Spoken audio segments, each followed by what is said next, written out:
welcome to a new Doctor Who review. So in this review, as you can tell from the top shelf, it is no other than Doctor Who, The 10th Planet, the last story of William Hartnell. So I'm going to put this on pause, add me new intro, and then carry on with the review.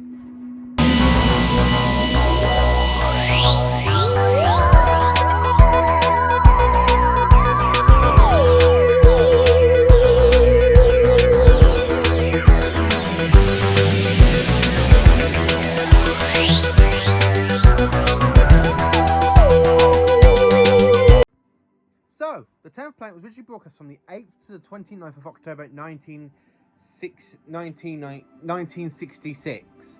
And it is William Hartnell's last ever story as the First Doctor. It is the second story of season 4, because the rest of season 4 went straight to Patrick Troughton. So, what do I think of this fantastic story? So, to bring the figures down, we have the very first appearance of the Cybermen dressed as these. This is the Eagle Moss version, and character options. So, how can I say this? Start off with this review. Basically, it's a pretty good story. William Hartnell doesn't really do much because at this point of the show, William Hartnell's really ill. So, he's not really in it much. He's in episodes 1 and 2. He's not really in 3. 4 he's in it to, because he was actually really ill at the time. And this is the very first story of the Cybermen.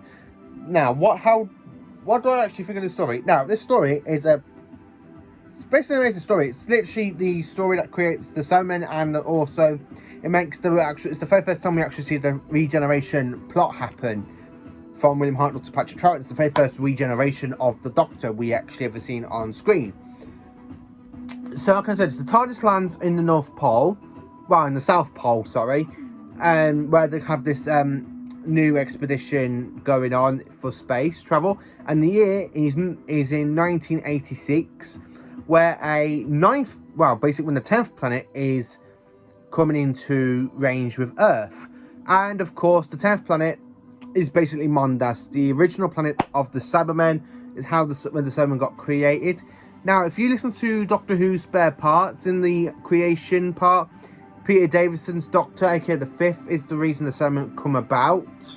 So that's a kind of a good twist, but I can't really say anything more than that, though, because this story is pretty much okay. It's the First Doctor's last story. Well, technically it's the First Doctor, story 1.1, where story 1, regeneration story-wise, because he does, the First Doctor basically breaks the comes out of time and meets up with the 12th Doctor after the 12th Doctor has basically survived the battle with the Cybermen in his 12th form, and the return of the Mondasian Cybermen happened in that story as well. So basically, with the Cybermen invading, they can't really do much in the space station with the Cybermen, really, because it's not really like a space station. It's like in the South Pole sort of base thing, where they actually call the Doctor's companion Ben Jackson a traitor for abandoning the Navy when he actually hasn't. Otherwise, this story is pretty much okay, even though it's Hartnell's only in, as it says, in episodes 1 and 2.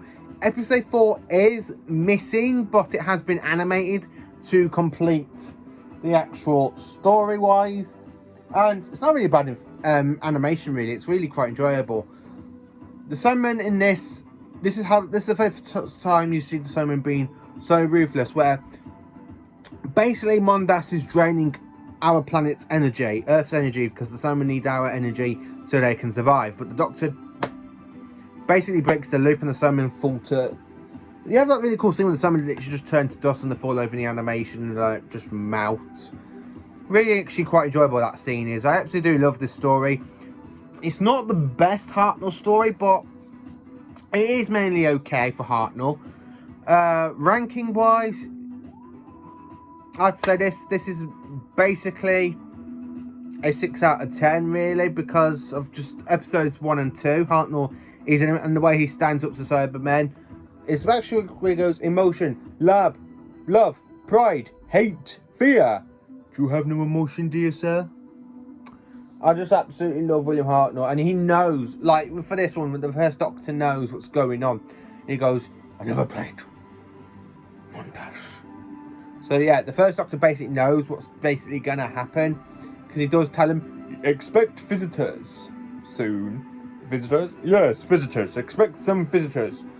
And then with that scene where you have like the human people wearing the fur coats because of like South Pole's really covered in snow and ice, and then you just see the Cybermen come like dress up as them, but you have that scene where they're literally just behind them and they literally just go like smack on someone's skull and basically kills them. There's a bit of interesting one, and I love how the face in this, you don't really see the Cybermen much. The only thing that basically is basically humanoid on the Cybermen, if I show you on the character options, the only thing you can actually tell that were humanoid are the hands, because the hands aren't really robotic until they change them for Tomb of the Cybermen, which, well, basically the Moon Base and Tomb of the Cybermen.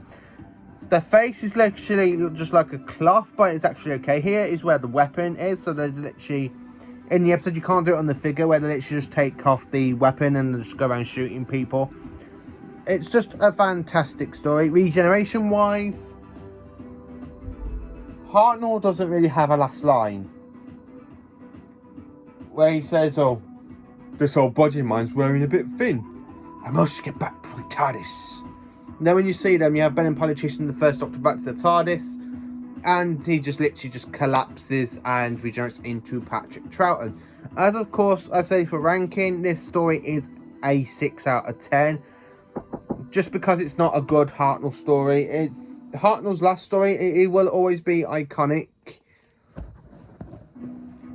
As I say this, it will always be iconic, but I can't say anything more than that. So this is my review on the 10th Planet.